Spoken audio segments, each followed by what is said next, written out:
Future Disney, choosing an opening credits font based on how much it screams this movie is gonna be art house as f. Wait, we're sending Black Swan? Did we finally run out of movies? No, it must be a clever tie-in for something that hits theaters this week. New Aronofsky movie? No, doesn't seem to be. New Portman movie? Not that I can see. F it, maybe it's in my emails. Oh, come on! Are you f***ing kidding me? 1 billion points to anyone in the comments who can guess the most tangential tentpole to ever flimsily pitch itself onto the channel. Go on, I'll wait. I'm thinking you'll be back.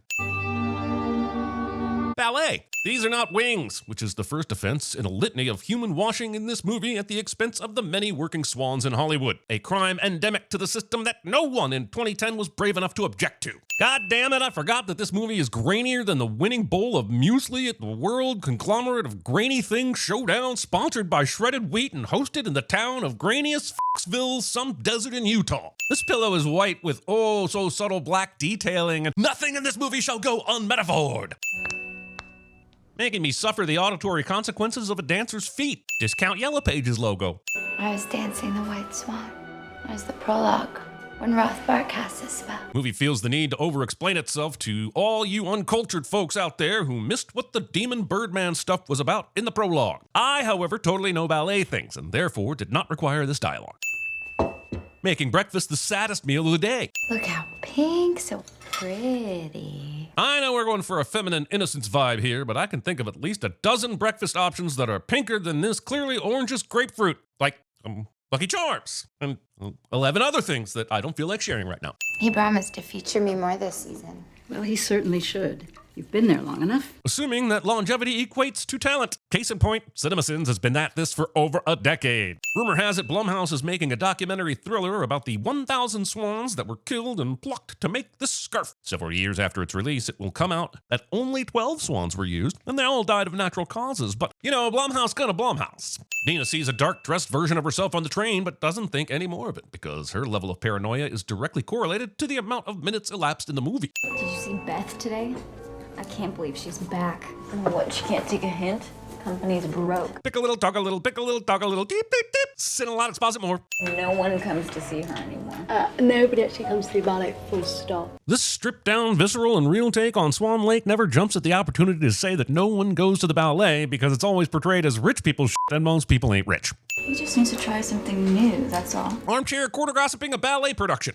I missed my stop. It's a Hope all the way from 79. That's weird because the movie has gone through a bunch of trouble to place you on the same train as Nina earlier, and the announcement we heard said this is a downtown 1 train to South Ferry, next stop 72nd Street. I believe that you walked from 79th, but you didn't miss the stop at Lincoln Center. You got off 2 stops before. Ripping, sewing, toe strapping. Wait, what the f am I watching? Excitement? Also, with the amount of shoes ballet dancers go through, the whole movie could have just been footage of Nina preparing shoes. It would have been just as tragic, and they could have called it Black Swan, oops, all shoes. Sweater draped over shoulders is the perfect casting choice to sell us on the pomposity of this character. However, pairing them with Vincent Cassel seems excessive and shows a lack of creative restraint. We all know the story. And yet, I will spell it out for you, just in case those uncultured oafs at home still questioning the prologue still happen to be watching. We wouldn't want them to get lost before the real weird starts happening. Virginal girl, pure and sweet, trapped in the body of a swan. I was unable to find any evidence that someone went and checked on the person who wrote the libretto for Swan Lake. Her wish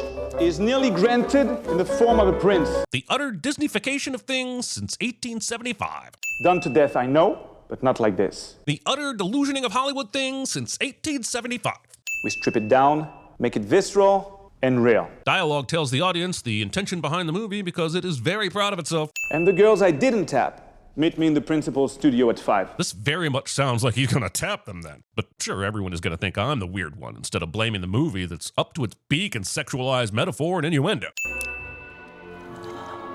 Call me a prude, but I don't know that I'd be comfortable using anyone's pre-puckered lipstick, let alone one that exhales on me. Once you start paying attention to all the mirrors in this movie, it starts coming across as a humble brag about how good they are at hiding the cameras. Attack it! Attack it! They filmed this shot practically, and I just like watching the clip of them doing it. Not discarding your refuse into a receptacle. This will haunt me for the rest of the movie. Is there a way to show the toll ballet takes on a body without showing us? Nope, apparently not.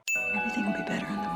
Soothing her to sleep with the relaxing sounds of the most famous song from the play she just screwed up an audition for. This guy likes swans too much. Every time you dance, I see you obsessed, getting each and every move perfectly right, but I never see you lose yourself. In the moment? Should she own it? Should she never let it go? I hope she doesn't miss her chance to blow. I hear this opportunity comes once in a lifetime. Surprise yourself so you can surprise the audience. I'm sure somebody said this right before we found out Ray was a Palpatine.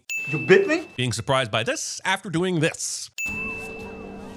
Congratulations. Premature celebration. He picked me, Mommy. The patriarchy. There's plenty of clues here that Nina was the one who wrote this message. She's in the bathroom alone. It's written in the same red as the lipstick she stole from Beth's room. And the fact that this movie hates subtlety. However, I also think it would have been fine for her to not take it personally, say, well, I guess there are whores here, and just go about her day as normal. Walls in this corridor are white and the doors are black, and not a single set design shall go unmetaphor. It's our favorite. Vanilla with strawberry filling. Being this disconnected from the eating disorder of your I pushed you into ballet because having a kid ruined my career daughter.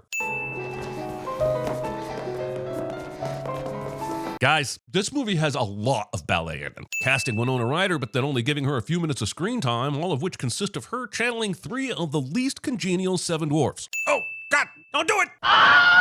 I can neither confirm nor deny that sound came out of me. Nina is dressed in white, and Lily is dressed in black, and none of the costuming shall go unmetaphor. Our new Swan Queen. Are you freaking out?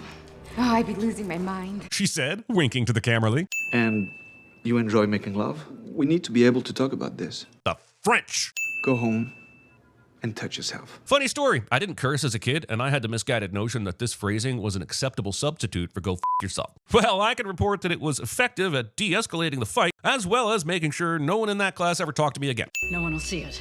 Can we please be done with the nail stuff? Is that okay? Can we just presume all the Oscars that will ever be awarded for nail stuff have been awarded and move on with our lives? I can't show you what just transpired, but the look of embarrassment on her face is what happens after you realize you were getting after it while not realizing your mom is in the room with you. It's silly, and it feels like we got served some American Pie with our Black Swan. Upon a quick inspection of this room, I deduced that the killer was disappointed Beth survived her injuries and is hoping an allergy attack will finish the job stepping into New York traffic started. It took 15 years for me to realize this room is not partitioned, and this is just the mirror she breaks later in the movie. You're stiff! Stiff like a dead corpse! In case you confused it with an alive corpse.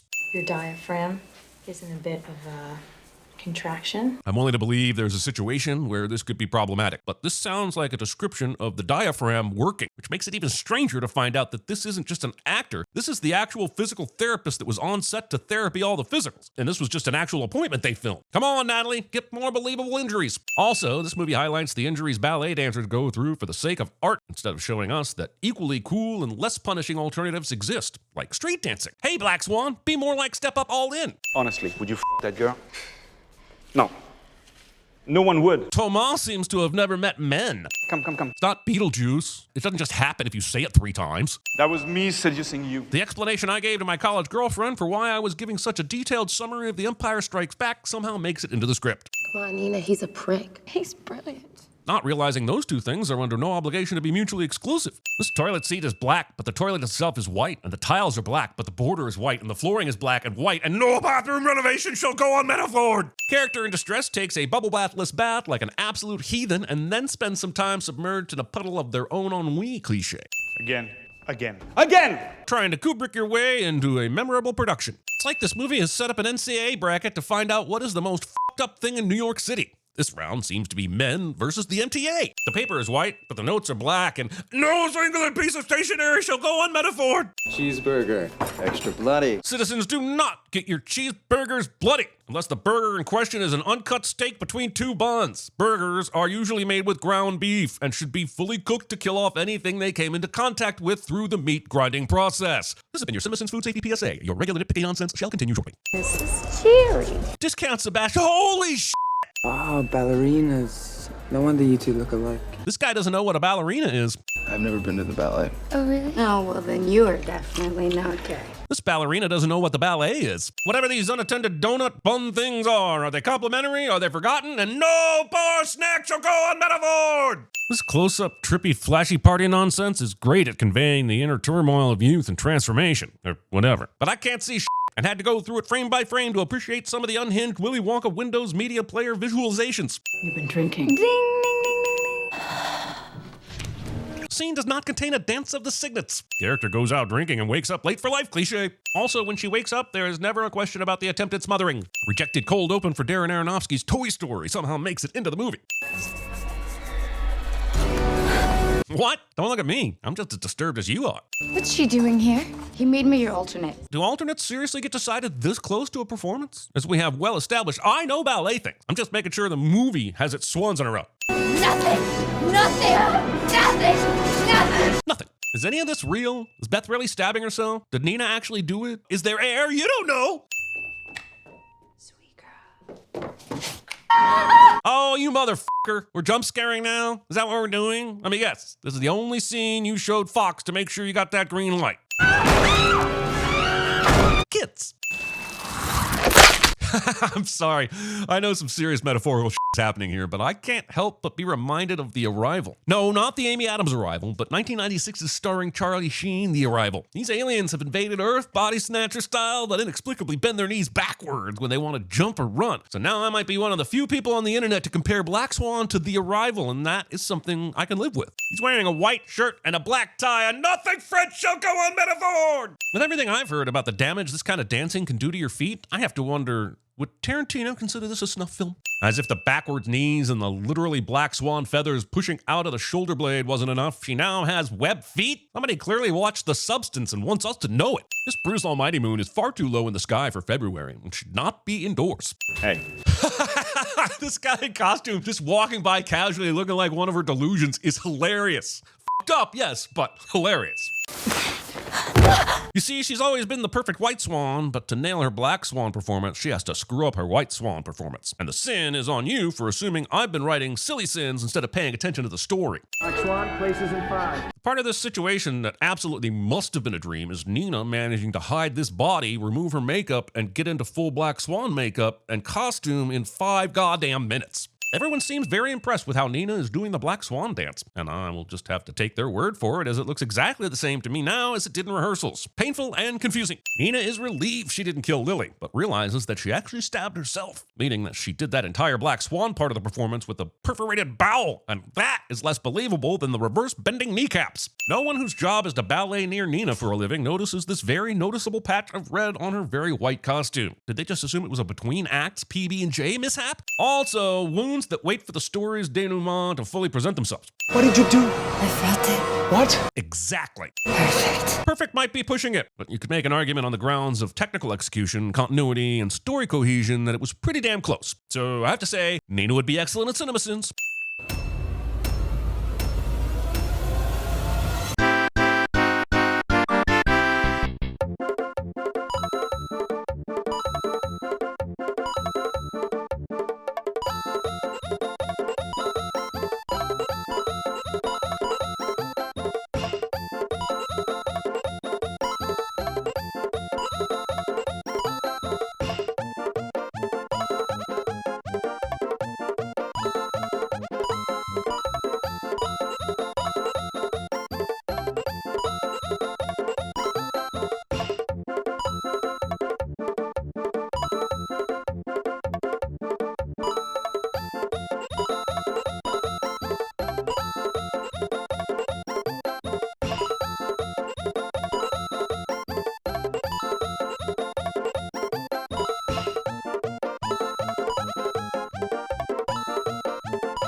Why do you suppose I just hurled a chair at your head? What's sad?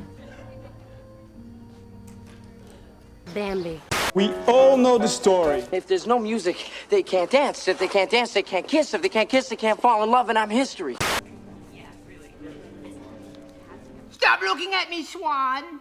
Well, let's all pretend we're birds flying high in the sky. Beth, I am very, very sneaky, sir. do you have any corrections? Not quite my tempo. I can't handle this! I can't! King Kong ain't got shit on me! Could have done without that. A goose!